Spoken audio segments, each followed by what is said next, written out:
দিদি বাকি রেসিপিটা আজকে বলে দে। আচ্ছা বলি তাহলে।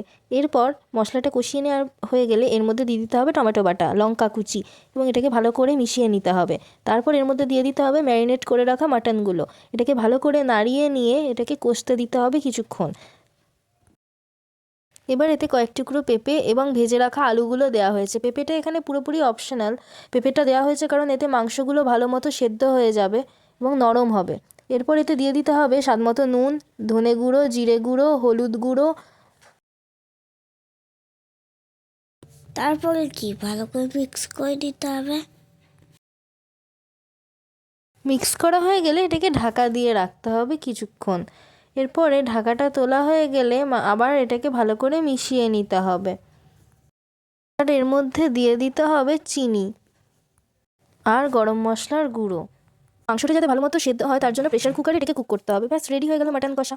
দারুণ টেস্টি হয়েছিল কিন্তু। ভিডিওটা ভালো লাগলে একটা লাইক করবেন। বাই।